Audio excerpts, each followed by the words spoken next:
America में एक इंसान थे मिस्टर रोनाल्ड रीड, जिन्होंने अपनी जिंदगी के 34 साल एक पेट्रोल पंप में एक अटेंडेंट की जॉब करते हुए गुजारे। वहां से रिटायर होने के बाद उन्होंने एक डिपार्टमेंटल स्टोर में एक वॉचमैन का काम किया। मतलब अपनी पूरी लाइफ उन्होंने सिर्फ लो सैलरी जॉब्स ही की। लेकिन क्या आप जानते हैं कि जब 2014 में उनकी डेथ हुई तो उस टाइम उनकी नेट वर्थ $8 मिलियन यानी लगभग 65 करोड़ रुपए के आसपास थी। और ऐसा इसलिए हो पाया क्योंकि वो जितना भी कमाते थे उसे वो कम से कम खर्च करते थे और बचे हुए अमाउंट से वो लॉन्ग टर्म इन्वेस्टमेंट करते थे। अब देखिए, ये सब बातें हम आपको इसलिए बता रहे हैं कि अगर आपके मन में ये हेजिटेशन है कि आपकी मंथली सैलरी बहुत ही कम है, मान लीजिए सिर्फ 20,000 रुपए है और इस 20,000 रुपए में से आप सिर्फ 4,000 रुपए के आसपास सेव कर पाते हो, और ऐसे में अगर आप इस 4,000 रुपए को इन्वेस्ट कर भी लो तो इसमें आप क्या ही वेल्थ जनरेट कर लोगे। तो अगर आप ऐसा सोचते हो तो आप काफी गलत सोचते हो, क्योंकि अगर आप भी हर महीने एक डिसिप्लिन इन्वेस्टर की तरह अपनी सेविंग का 2,000, 4,000 या 6,000 रुपए इन्वेस्ट करते हो तो आगे जाकर ये अमाउंट काफी बड़ा अमाउंट बन जाता है। और इसका प्रूफ हम आपको इसी वीडियो में देंगे, तो इस वीडियो को पूरा देखें। अब देखिए, आपको इन्वेस्टमेंट कहां पे करनी चाहिए ये जानने से पहले हम आपसे कुछ बात करना चाहते हैं, और वो ये है कि अगर आप ऐसा सोचते हैं कि भाई इन्वेस्टमेंट करने में तो रिस्क होता है, तो उससे अच्छा मैं अपना पैसा जो है अपने सेविंग बैंक अकाउंट में ही रख लेता हूं। सबसे अच्छा ऑप्शन है, जब चाहे यूज करो और इमरजेंसी में भी किसी और से पैसे मांगने की जरूरत बिल्कुल नहीं पड़ेगी। तो देखिए, मैं आपसे अग्री करता हूं कि इमरजेंसी फंड के लिए तो बेशक आप अपने रुपए सेविंग्स अकाउंट में रख सकते हैं और वो जरूरी भी है, लेकिन अगर आप किसी भी तरह की दूसरी इन्वेस्टमेंट नहीं करते हैं तो आपके जो पैसे की वैल्यू है वो लगातार कम होती रहेगी और आपको पता भी नहीं चलेगा। और वेल्थ बनाने के बारे में तो खैर आप भूल ही जाइए, क्योंकि इंडिया में सेविंग बैंक में जो इंटरेस्ट मिलता है वो 2 से 3% का होता है। मैं एनुअल के बेसिस की बात कर रहा हूं, और अगर इंडिया के इन्फ्लेशन की बात करें तो करंटली ये 6% के आसपास चल रहा है। और आरबीआई की टारगेट की बात करें तो आरबीआई का टारगेट इस इन्फ्लेशन रेट को 4% के आसपास पे लाने का है।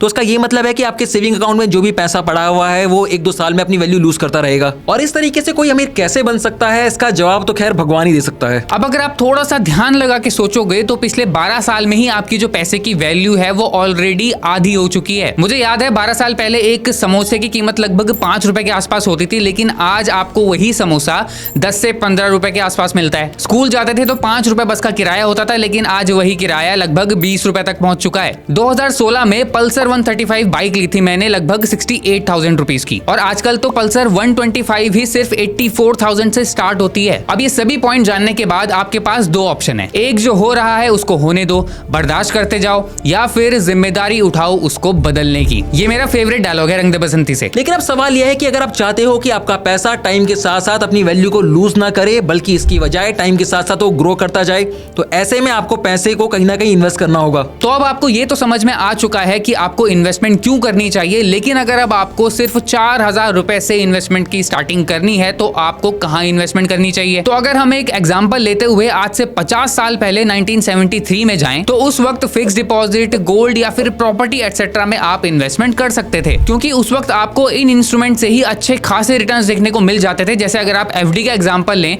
तो उस टाइम पर एफडी आपको लगभग 10% के एनुअल रिटर्न्स तो दे ही देती थी। देखिए, अगर आप अपनी इन्वेस्टमेंट जर्नी की शुरुआत इस 4,000 रुपए से आज से करते हो तो ये 4,000 रुपए आपको कुछ खास नहीं दे पाएगा। लेकिन अगर आप एक कंसिस्टेंट और डिसिप्लिन इन्वेस्टर की तरह हर महीने इस 4,000 रुपए को इन्वेस्ट करोगे तो लॉन्ग ड्यूरेशन में ये पैसा आपको अच्छी खासी वेल्थ जनरेट करके देगा। लेकिन अब सवाल उठता है कि इस पैसे को कहां इन्वेस्ट किया जाए। तो खैर घबराइए नहीं, इसका जवाब भी इसी वीडियो में है।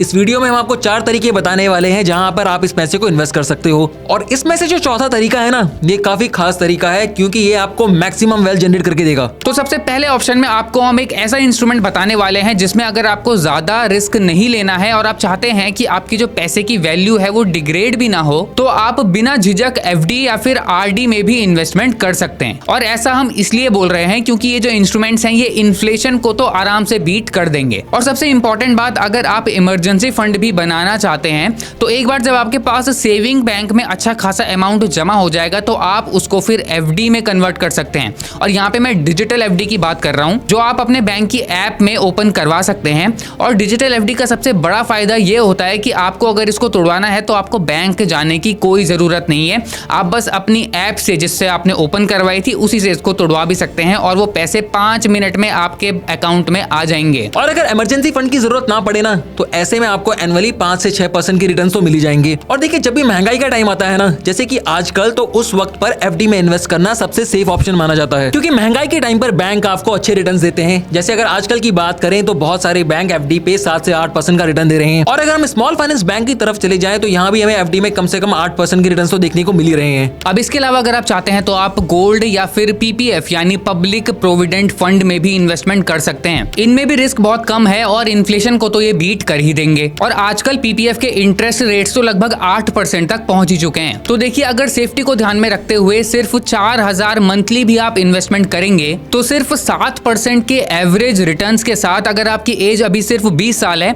तो फिर 50 साल में आपके पास लगभग 50 लाख रुपए का कॉर्पस तैयार हो जाएगा। लेकिन इस बात का ध्यान रखें कि 30 साल बाद उन 50 लाख की वैल्यू आज के 17-18 लाख रुपए के आसपास ही होगी। लेकिन घबराइए मत, अगर आप अपना थोड़ा सा रिस्क बढ़ा सकते हैं तो आगे एक जादू होने वाला है।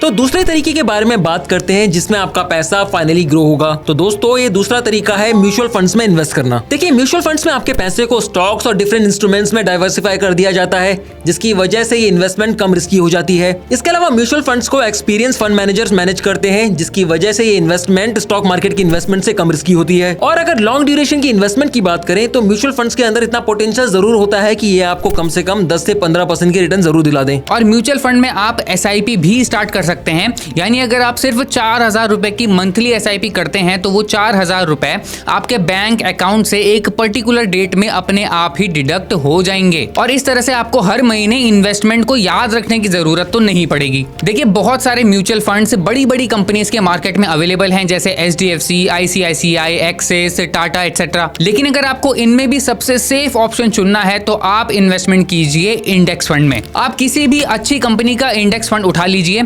आपको उसमें लगभग 10 से 12% के एवरेज रिटर्न्स तो मिल ही जाएंगे। और अगर हम इसके ऊपर एक SIP की कैलकुलेशन करें तो 4000 की मंथली SIP में अगर आपको सिर्फ 12% के रिटर्न्स भी मिलते हैं तो 20 साल बाद आपकी उम्र होगी 40 साल और आपके पास होगा लगभग 39 लाख रुपीस का कॉर्पस। और अगर इसको आप 30 साल के टाइम पीरियड पे सेट कर लेते हैं तो वही 14 लाख का अमाउंट जिसे आपने गोल्ड और FD में इन्वेस्ट कर 50 लाख तक के रिटर्न्स कमाए थे, उस सेम अमाउंट से सेम टाइम पीरियड में आप 1 करोड़ 40 लाख तक का कॉर्पस बना देंगे। और देखिए, यहाँ पर बात खत्म नहीं हुई है, क्योंकि ये तो सिर्फ इंडेक्स फंड का एग्जांपल है। ऐसे और भी फंड है जो आपको कम से कम 14 से 15% के रिटर्न्स देते हैं। लेकिन चलिए, उसके बाद भी हम 12% का एवरेज लेके चलते हैं। अगर इस 12% के एवरेज में 1% भी इंक्रीज आता है तो उसकी वजह से आपका कॉर्पस बढ़कर 1 करोड़ 76 लाख तक पहुंच जाता है। मतलब सिर्फ 1% बढ़ने से लॉन्ग टर्म में कंपाउंडिंग की वजह से आपको 35 लाख रुपए का फायदा होगा। अगर आप म्यूचुअल फंड्स के बारे में डिटेल में जानना चाहते हैं तो आप हमको कमेंट्स में जरूर बताएं, और किसी भी फंड में इन्वेस्टमेंट करने के लिए आपको डीमैट अकाउंट का लिंक हमारी वीडियो के डिस्क्रिप्शन में मिल जाएगा, तो आप वहां से बिल्कुल फ्री में डीमैट अकाउंट खुलवा के अपने पसंदीदा म्यूचुअल फंड में इन्वेस्टमेंट कर सकते हैं। अब इंडेक्स फंड की तरह ही एक तीसरा तरीका है जिसमें आप सेफ इन्वेस्टमेंट कर सकते हैं, और वो है ETF। अब देखिए, ये भी म्यूचुअल फंड की तरह ही होते हैं, लेकिन इसमें फर्क इतना है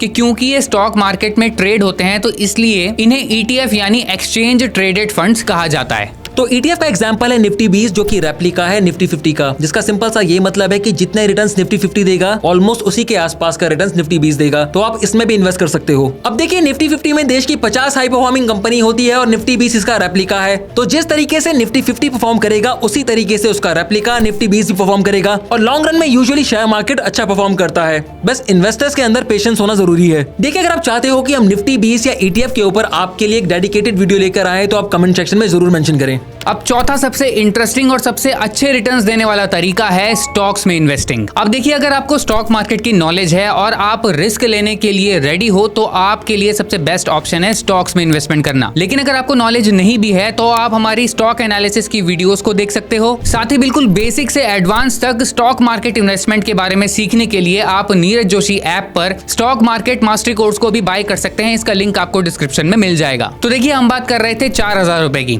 कि 4000 रुपए मंथली में हम कैसे इन्वेस्टमेंट स्टार्ट करें स्टॉक मार्केट में। तो देखिए, बहुत ही सिंपल है और हमें अपनी इन्वेस्टमेंट्स को भी बहुत सिंपल रखना चाहिए। हमने आपको रोनाल्ड रीड का एग्जांपल दिया था और उनका फंडा भी सेम था। वो भी वॉरेन बफेट की तरह सिर्फ उन्हीं स्टॉक्स में इन्वेस्ट करते थे जिनके बिजनेसेस को वो समझते थे और जानते थे, और टाइम टू टाइम पर उसके स्टॉक्स को वो एक्यूमुलेट करते थे। अब अगर आप भी करोड़ों की वेल्थ बनाना चाहते हैं सिर्फ 4000 रुपए की इन्वेस्टमेंट से, तो आपको बस इतना करना है कि आपको बस हर महीने सिर्फ एक स्टॉक ढूंढना है, सिर्फ एक, और उसमें आपको ये ध्यान रखना है कि वो लॉन्ग टर्म इन्वेस्टमेंट के लिए सूटेबल सूटेबल हो और उसमें आपको अपने 4,000 रुपए इन्वेस्ट कर देने हैं। अब भले ही आपको सिर्फ एक ही शेयर क्यों ना मिल रहा हो उन 4,000 रुपए में, लेकिन अगर कंपनी अच्छी है तो आपको वो शेयर भी लेना है। अब नेक्स्ट मंथ आपको सबसे पहले पिछले स्टॉक की वैल्यूएशन चेक करनी है। अगर वो अभी भी बाइंग लेवल पर है तो आपको उसी स्टॉक को एक्यूमुलेट करना है। अगर वो नहीं है, प्राइस थोड़ी बढ़ चुकी है, तो आपको फिर दूसरा स्टॉक ढूंढना है। और ऐसे में स्टार्टिंग करने के लिए आपको सिर्फ 3-4 स्टॉक्स में ही इन्वेस्टमेंट करनी है और हर महीने इन स्टॉक्स को ही सही वैल्यूएशन पर एक्यूमुलेट करते रहना है। स्टॉक्स में चल रही रिसेंट ट्रेंड की हिस्ट्री को देखें तो अगर आपने 2023 के स्टार्टिंग में रेलवेज के स्टॉक्स में इन्वेस्ट किया होता तो अभी तक आपका पैसा डबल से भी ज्यादा हो चुका होता। लेकिन तब भी कोई बात नहीं, अगर कोई भी स्टॉक ओवर वैल्यूड हो जाता है तो उसी सेम टाइम पीरियड में कोई और स्टॉक अपनी सही वैल्यूएशन में आ जाता है। और यकीन मानिए अगर आप इन्वेस्टमेंट पर्सपेक्टिव से देख रहे हैं तो आपके लिए इन्वेस्टमेंट ऑप्शंस की कमी नहीं होने वाली है। अब प्रॉपर किस तरह से स्टॉक्स में इन्वेस्टमेंट करनी चाहिए,